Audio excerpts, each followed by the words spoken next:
me? That whole situation could have changed them for life. I wish I knew who they was. You know what I'm saying? Cause I would love to see how they is today. You know what I'm saying? You know what I'm saying? To see if that situation might have really changed their life. What's moving, everybody? Hey, so you already know what's going on, man.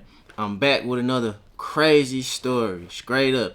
As y'all know, all my stories is genuine. Everything is 100% real. Like I say all the time, you feel me? I either seen it, I been there, I know what happened, or whatever. You know what I'm saying? I ain't got no reason to cap to y'all. You know what I'm saying? Even though these crazy, I know these stories be crazy, but you know, hey, this my life. You feel me? But hey, look. Before we crank it off, like always, man, I want to thank everybody who been tapped in, who been liking, sharing, subscribing, commenting, you know, even the bad comments. You feel me? I'm accepting all that. You feel me? And shout out to the folk that's been listening to the music and all that too. You feel me? Love y'all for life. Hey, but look, y'all see the caption of the video. This another crazy one. You know what I'm saying? Real life. So listen, if y'all watch my content, then y'all remember the story when I told y'all, you know, me, my mom, and my sister, we moved to Maryland. We moved to Maryland for about 6 to 8 months, something like that. You know what I'm saying? Not too long. I don't even think we was there for a whole year. So when we moved to Maryland, we just packed up. We just left Boulder Crest Road on the east side of Atlanta. We just packed up out of nowhere because my mama, she just wanted to leave because she was going through whatever she was going through in the city. She wanted to start new. You know what I'm saying? I don't know how many of y'all out there been through that, but, you know, this was one of them occasions. So, you know, when mama tell you to pack it up, it's time to go.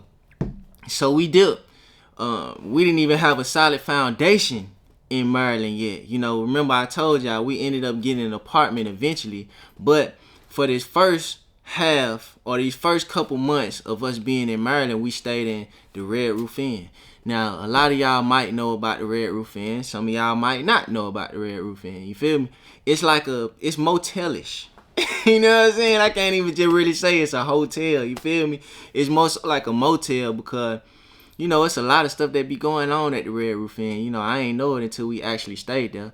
But it was me, my sister, my mama, my auntie, and her 2 kids. It was about 6 or 7 of us in a 1 bedroom. It had 2 beds.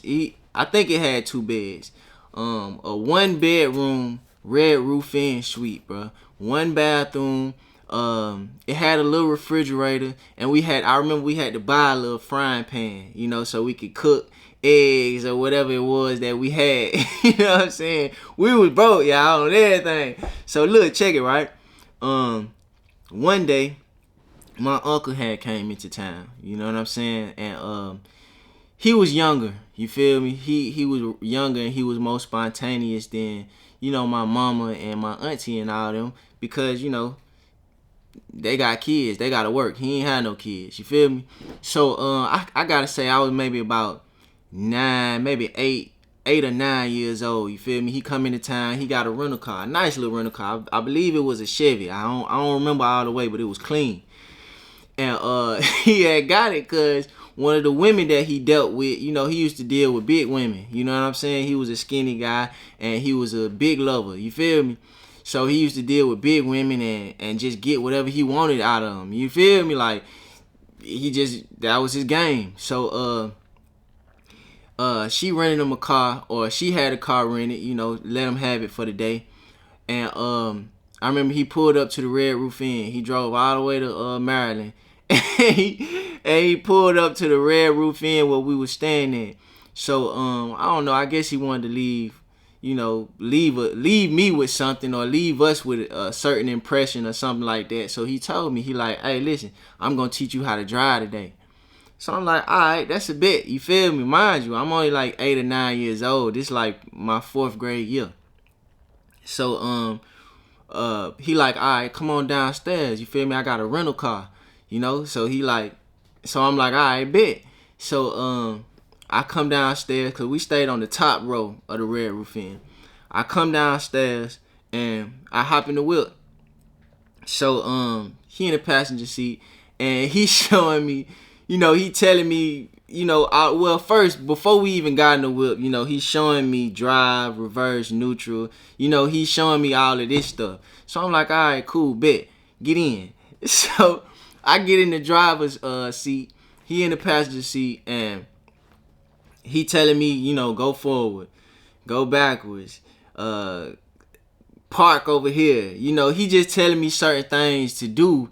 Like he teaching me how to drive. So we get back. I'm riding back to where the hotel was. Where our hotel was, cause we ain't even really leave the hotel parking lot. You know what I'm saying? We might have hit the street one time and came right back. You feel me? Cause mind you, I'm young, bro. We can't get caught doing this. So I come back to the Red Roof Inn, and he like, all right, I'm gonna teach you how to reverse park.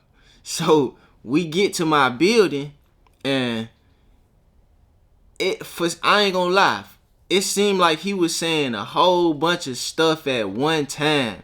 Like, go forward, go back, do this, part, it just, to me as a kid, this is what I remember. It just seemed like he was just jumbling up his words, just saying a whole bunch of stuff at one time. All this is what it take to, pull up and back in, back up parking. So I'm tripping, he telling me to back up. So I put it in reverse, and I just mashed on the gas. I don't even know how it happened. To be honest with you, I don't even know how I just mashed on the gas that hard. I mashed on the gas, and next thing you know, we going backwards.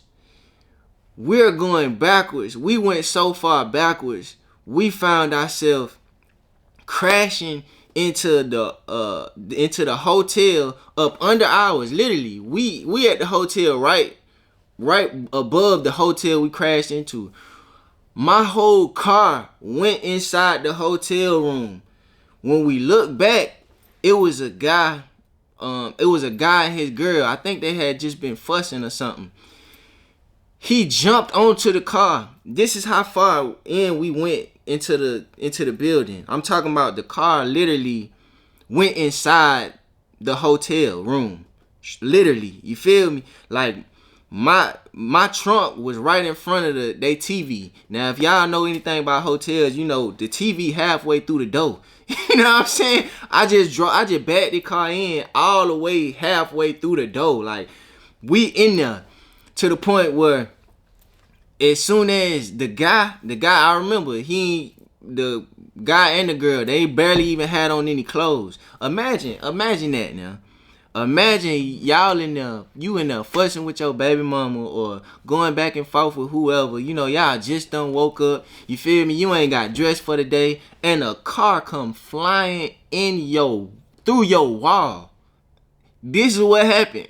You know what I'm saying?